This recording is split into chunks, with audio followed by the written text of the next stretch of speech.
వచ్చేసింది మామ, ఫైనలీ వచ్చేసింది. ఎప్పుడెప్పుడు అని ఎదురు చూస్తున్న ఛాంపియన్స్ ట్రోఫీని ఆడబోయి టీమిండియా స్క్వాడ్ రిలీజ్ అయింది. ఇంకా లేట్ చేయకుండా స్క్వాడ్ మీద క్లుక్ వేస్తే కెప్టెన్ గా రోహిత్ శర్మ, వైస్ కెప్టెన్ గా శుభ్మన్ గిల్, వీళ్ళతో పాటు బ్యాకప్ ఓపెనర్ గా యశస్వి జైస్వాల్, 1 డౌన్ లో విరాట్ కోహ్లీ, 2 డౌన్ లో శ్రేయస్ అయ్యర్, 3 డౌన్ లో కేఎల్ రాహుల్, వికెట్ కీపర్ గా Rishabh Pant, fast ball allrounder గా హార్దిక్ పాండ్యా, స్పిన్ ఆల్రౌండర్ గా అక్షర్ పటేల్ ఉన్నాడు, వాషింగ్టన్ సుందర్ ఉన్నాడు, ఈవెన్ రవీంద్ర జడేజా కూడా ఉన్నాడు, పర్ఫెక్ట్ స్పిన్ కోసం కుల్దీప్ యాదవ్ ఉన్నాడు, పేస్ బౌలింగ్ కోసం బూమ్రా ఉన్నాడు, షమి ఉన్నాడు, హర్షదీప్ సింగ్ ఉన్నాడు. ఇప్పుడు అనౌన్స్ చేసిన బ్యాటింగ్ ఆర్డర్ ఎగ్జాక్ట్ గా 2023 వరల్డ్ కప్ బ్యాటింగ్ ఆర్డర్ నుంచి దింపారు.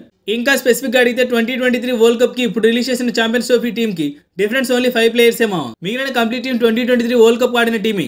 బూమ్రా కనుక ఛాంపియన్స్ ట్రోఫీ మిస్ అవ్వకపోతే ఇండియాకి డెడ్లీ బౌలింగ్ అటాక్ ఉన్నట్టే మావా, అందులో నో డౌట్. హర్షదీప్ సింగ్, బూమ్రా, షమి వీళ్ళ ముగ్గురు కనుక ప్లేయింగ్ 11 లో ఉంటే అపోనెంట్స్ కి చెమటలు పట్టడం ఖాయం. ఈ స్క్వాడ్ లో సిరాజ్ లేడు. దీని గురించి కూడా రోహిత్ ని అడిగారు మావా.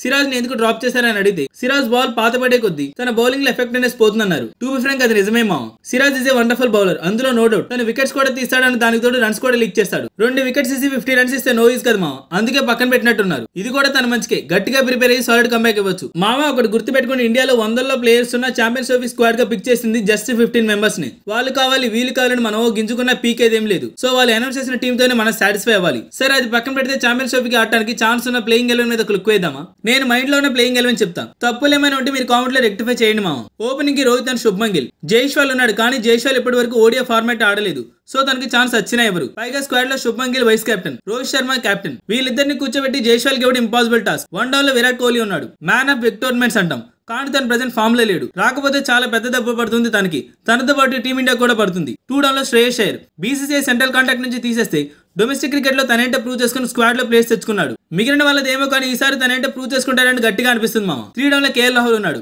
2023 లో కేఎల్ రాహుల్ అండ్ శ్రేయస్ అయ్యర్ ఇద్దరి నుంచి మంచి పార్ట్నర్షిప్ ని చూసాం. ఈ సంవత్సరం కూడా అదే ఎక్స్పెక్ట్ చేస్తున్నాం. వికెట్ కీపింగ్ కి రిషబ్ పంత్, తను లేకపోతే వికెట్ కీపింగ్ ప్రాబ్లం అయిపోతుంది.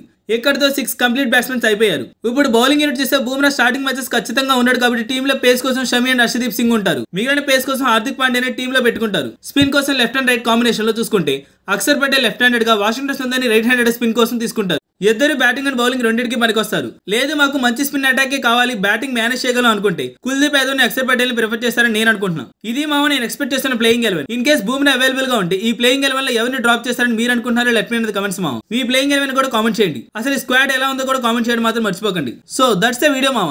నెక్స్ట్ వీడియోలో మళ్ళీ కలుద్దాం. అంతవరకు జై హింద్.